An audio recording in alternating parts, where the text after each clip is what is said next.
Hey y'all, so we have finally reached the end of the road. This 4-part reunion, this unnecessary 4-part reunion for the Real Housewives of Beverly Hills. Andy Cohen promised us this is the one. Okay, I mean, we shall see. This is my second time watching this, and the first time I would say I have never yelled at my TV so much. The bullying and the gaslighting, that just kept pissing me off. But yeah, let's get into the episode. So we left off last week of when Crystal asked Erica, where's your anger for Tom? I just never seen that. And then, she bit her head off. Am I angry enough for you? It was a simple question. Throughout the season, you were more mad at the ladies. I mean, case in point right here, than you were at Tom. And I'm sorry, okay, you're gonna be mad at Tom in private, but in public, no, you're not mad at him. And for Crystal not to do anything, she just was like, girl, I wish Erica would talk to me like that. Am I angry enough for you? No, you're not, bitch. So Andy actually calls her out on this. You're lashing out at people. And she's like, absolutely right. It's the privilege for me. Her mindset is, if you were being accused of all these things, wouldn't you be angry? Yeah. I mean, I would be angry or wouldn't be taking it out on my friends who are literally asking me questions. And people are asking her questions, but she's giving vague responses. I just think myself and all the viewers are angry because they just want somebody to put Erica in her place because she's obviously doing whatever she wants and telling them whatever she wants, and they'll believe it. Even the look on Garcelle's face, it looked like she want to say something she don't agree what's going on. Say it. Erica's on the defense. She's saying basically she takes these women's questions as them going against her. I'm getting Mary Cosby vibes, like how dare you question me after I told you my story. We see that Sutton's comment about Erica making a deal with the devil definitely got under Erica's skin. And now again, she's like, this woe is me. Like, what if y'all were in my position? So they're discussing when the LA Times article broke and how, they just had so many questions because, of course, Erica didn't let them know about any of this. I'm sure the LA Times reached out to her camp and asked does she want to comment on an article that's being posted about her and Tom. So it just so happens that she leaves the vacation right when the article drops the next day.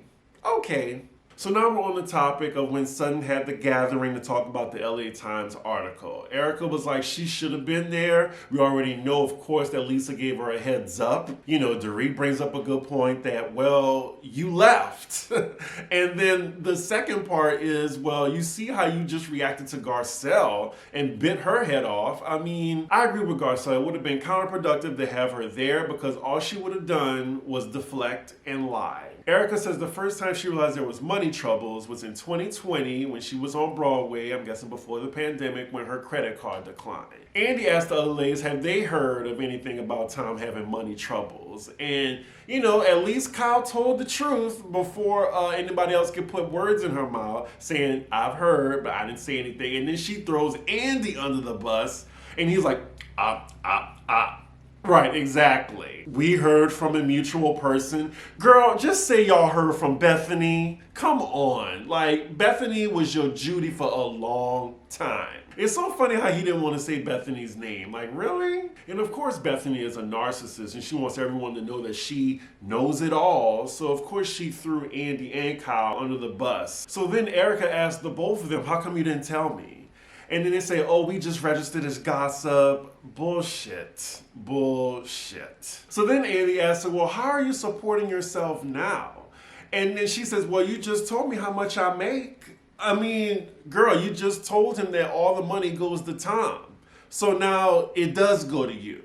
So the next thing they're addressing is when Erica was on that hike with Kyle and then she didn't wear waterproof mascara and she had all the tears running down her face and people calling her out on it. She said it wasn't done for sympathy and she just so happened to not wear it that day. So yeah, they don't even hold her feet to the fire for this question. She just said, oh, well, my makeup artist that day didn't have it. And then Lisa Rinna chimes in, oh yeah, you have multiple makeup artists. Girl, okay. And then they just go on to the next question. Also, I think, former housewives, past housewives, they have a right, like all of us, to have an opinion on the show. It is what it is. You chose to come on this season. You chose it. You chose to come on the reunion. So yeah, we're gonna have opinions. And my opinion is your ass is a liar. So we find out that she does speak to Tom, and she says it's very sad. She feels sorry for him. So speaking of how she talks to Tom, Andy then asks, well, why did you get mad at Garcelle? Because you were, on camera and mic'd saying that you talk to Tom every day. She said, well, it wasn't on camera, but she was mic'd. And when you're mic'd, that gives production free reign to use it. It is what it is. And of course she got angry because, people would suspect that her and Tom are in cahoots, and they are. The whole season she has been defending this man.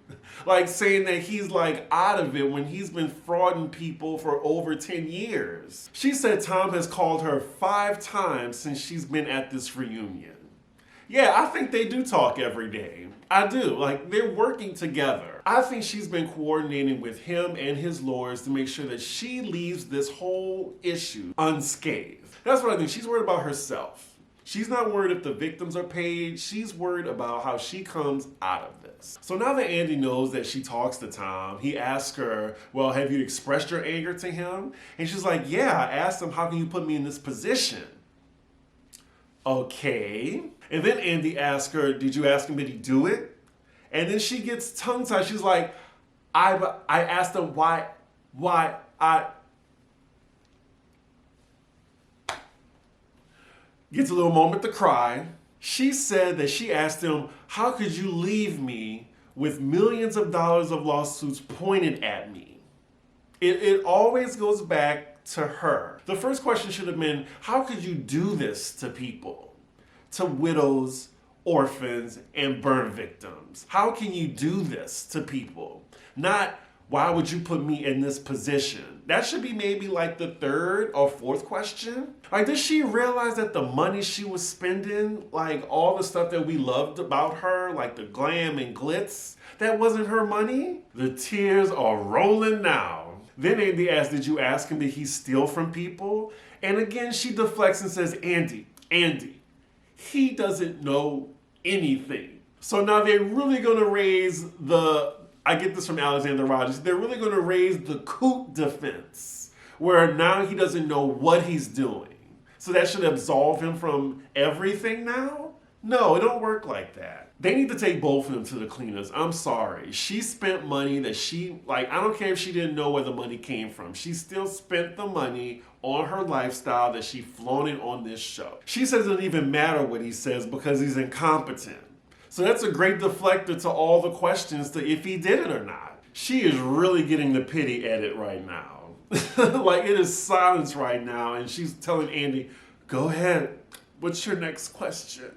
So now we get to the $20 million question of that money being put in her account, or EJ Global or whatever. She said it was not $20 million, but there was money put into her account. I heard that, the verbiage. So the LA Times, they lying. They lying. Okay, got it. Next question, I guess. So then he asks about the $14 million that has been said that she spent on an Amex, and she says, well, that was over the course of 12 years. She breaks it down as, that's just about like $1 million and some change a year, which I think, everyone on this couch. Well, I mean, if it's stolen money, it's a little different. Cut to Kathy Hilton, like taking out her makeup and just doing her lips.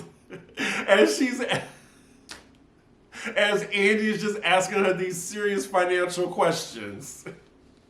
Kathy could have been excused, but she's just chilling. She's just like, her rich ass. I love how production kept that in. They know what they're doing. So her answer to this question was interesting. So Andy asked her that basically it's alleged that your lifestyle, that you've shown on the show, that you're spending, has come from other people's money. And she said that, well, it's gonna have to be taken apart in bankruptcy. She's not filed for bankruptcy, but I think Tom has, his firm has, I think. But anyway, she says, well, should we take money from the lawyers that he pays or other people? And I'm like, well, he basically stole that money and kept it for himself and invested it into you. So, no, they're not going to go after the other lawyers who are just getting paid by the firm. They're going to go after you, who you've gone on the show and you spent so much money on this Erica Jane persona. You said this man finances you. Does she really think that they're all going to go after like other lawyers in the firm when it was his cases? His particular cases that he would pocket the money. There ain't no alleged. This man was disbarred. Lord, and now Kyle bringing up like the mistresses. What about the mistresses that he gave the money to? They are really protecting this broad so hard, and I'm just over it. I'm over it. Like seeing 4 parts of this. 4 parts? That's a lot. So yes, this is the question that I'm wanting answered. Like, okay, y'all trying to call him mentally incompetent, 3 years ago, but he's been scamming people for 10 years. She's like, well, I wasn't on the show. Bitch, it don't matter. It don't matter. That means he been knew what he was doing. What? Is she serious? Then she just goes back to the conversation about the car accident. She says she wouldn't know. She wouldn't know. Lord. Terrible, terrible head injury. So she's saying she's not using the coup defense to defend him in his trial. She's just saying what she's been through. Another lie. Erica does say that if she knew what Tom was doing, she would not be on a reality show. And, I don't think she knew, but I just think she turned a blind eye to it. Like, she had stars in her eyes, and she just wanted to be famous any way possible. I think she knew the money was funny until she just ignored it to the very last minute. So then Andy brings up how Sutton said that she knew somebody that worked at Tom's firm and they knew some funny shit was going on, so they decided to leave. And then Erica's like, well, I would love to know that person's name. Of course, hearing Erica say this, you would think that, oh, well, she's trying to sue him. And then Sutton says, well, I don't know the person's name. But you said it, Sutton. See, this is what I'm talking about. Help me. The name can help. What? What is she on right now? Girl, help yourself. You ain't about to threaten me on TV and then ask for my help? Girl, how the kids say it? Girl, boom. I just want to say that my friend just texted me and said Erica Jane doesn't know whether she wants to be Al Capone or Mae West. And that definitely sums up how Erica is acting right now. So I'm just like, okay, I will. Like, Sutton didn't even get an apology yet from Erica, but she's asking her for help. Girl, fuck out of here. I will say they're giving us a show because we only 17 minutes in. Again, she's being angry that why they believe in all this stuff as if it's coming from TMZ and not an accredited news organization. And why not ask her? Because you lying. You're not going to tell these girls the truth. These are like facts. And she keeps trying to gaslight these women to not believe those facts. Again with the deflection, she thinks it's okay to yell at people and be frustrated. And she's wondering why people are talking about it behind her back, because you bite people's head off. So I want Lisa Rinna to shut the fuck up. That's what I want her to do. Like, she's like, we need to not talk behind people's back. Bitch, are you serious? Like, do you remember what you did to Yolanda, Eden Sassoon, to Lisa Vanderpump? Come on. She is not doing this right now. Did I say Kim Richards? Kim Richards too. The way she is up Erica's ass just is incensing to me. Like, she will never backstab Erica Jane how she did countless people on this show. And I'm glad production is giving us a reminder season after season after season. So now the topic involves how come the women are so soft on her? Like, Crystal was mute. We already know Lisa was up her ass. Kyle was kissing her ass too. Dorit was duplicitous. And then they try to throw Sutton under the bus again right quick and saying, well, Sutton was the one that wanted to do this. I'm glad Dorit corrected Kyle and said we all had questions.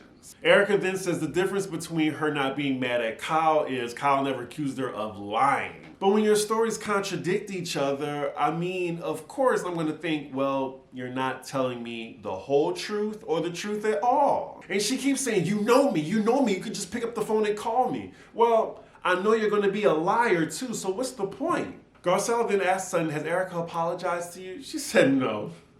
Erica was like, what? And Garcelle was like, I asked her, did you apologize to her? She's like, for what? For what? For what? And Garcelle was like, for threatening her, for yelling at her. And she said no.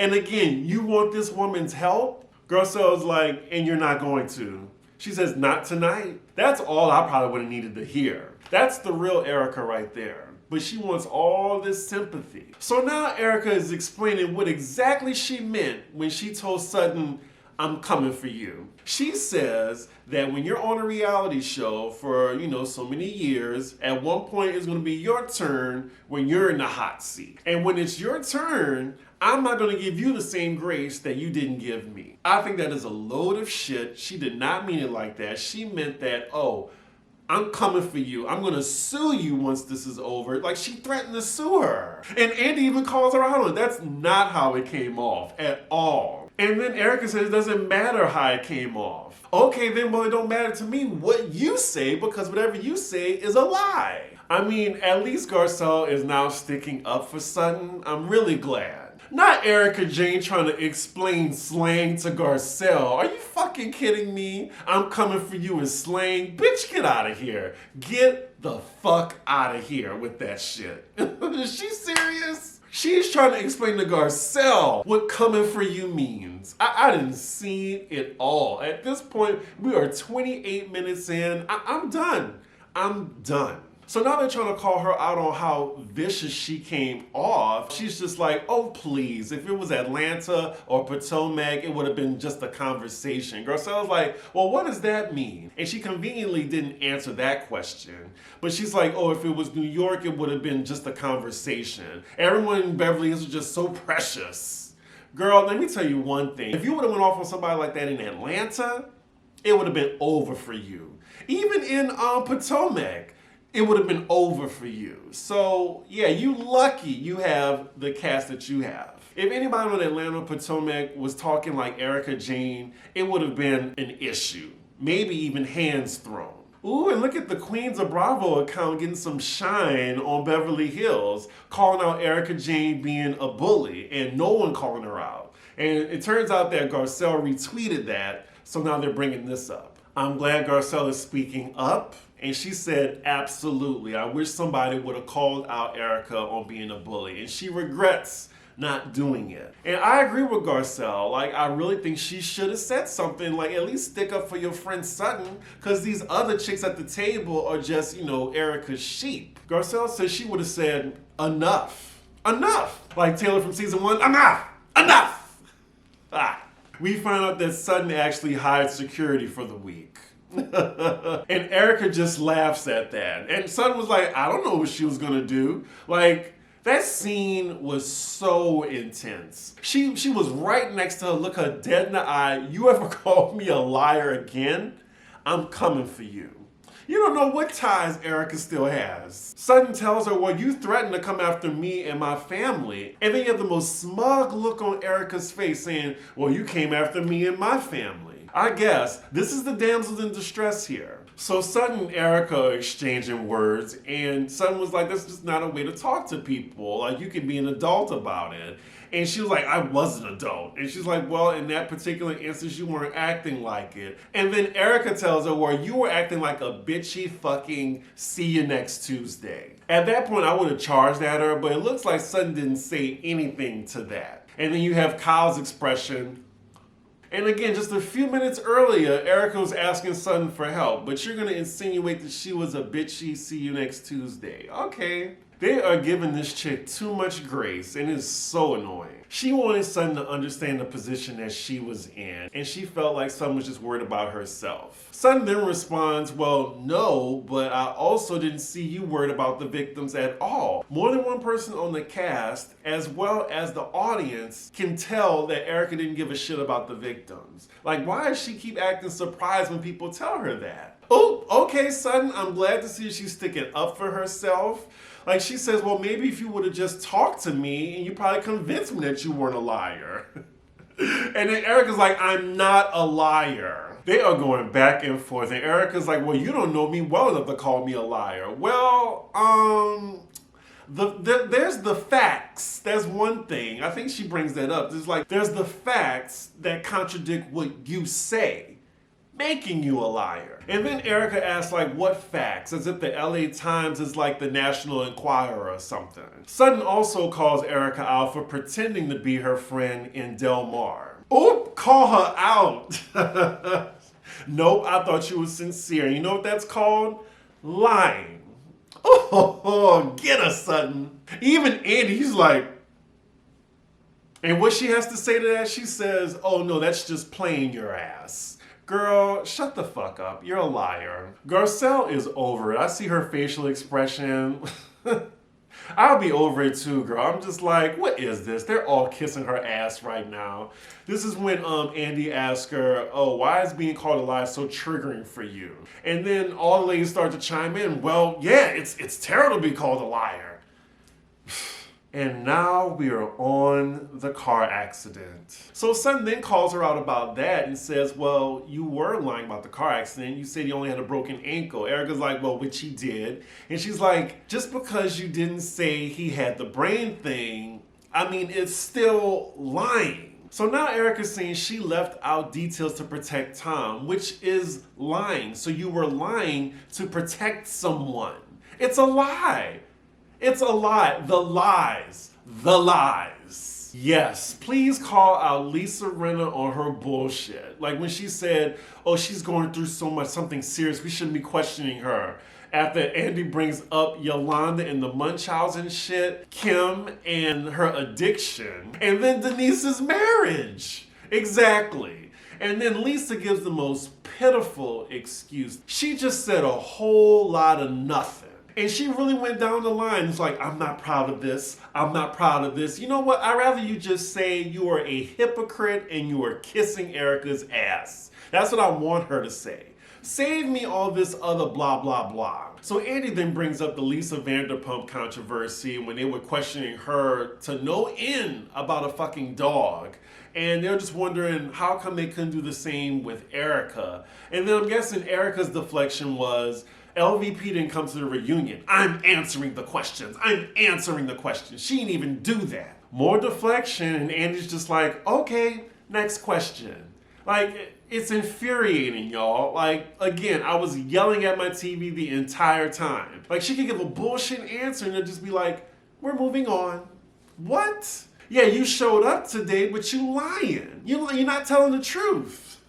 That's probably why Lisa Vanderpump didn't want to show up, because she didn't want to tell the truth. You don't mind showing up telling a lie. The next question for Erica is, so Sutton did all these nice things for you, was your friend, brought everybody out to see you on Broadway. She interrupts Andy mid-question. Yes, so I don't understand why she flipped on me instead of talking to me directly about it. Can you at least let him finish the question? And Sutton was like, you wouldn't talk to me. Erica then has the nerve to gaslight Sutton, then lean over on the couch and ask her cast members, can someone back me the fuck up? So after Erica gets her affirmation that she wanted, Andy just looks at Garcelle like, and then Erica catches that and she's like, what? And he calls her like a piece of work. Really? Like, what is going on here? At this point, honestly, y'all, I was checked out. It was midnight. I just came back from a Billy Porter event and I was tired and I'm just like, what is this? Like, I'm just ready for it to be over because clearly they're not going to hold her feet to the fire. They're going to ask her the questions, but she's just going to lie and it's going to be okay with them. Wait a minute. Now she said that one car flipped over and she refused to even talk about the son situation. Again, they don't press her on that. Wait, what? She's like, well, my son's car rolled over. Tom's car kind of flipped. Here we go. More lies. This was what, number 6 version of the story? We are back on this car story, y'all, and now she's still trying to get her story straight. So it wasn't 12 hours, it was 9 hours. So he was unconscious. She didn't hear from Tom since 9 p.m. that night. The next time she heard from him was in the morning time. I thought she found him. So then Tom called her.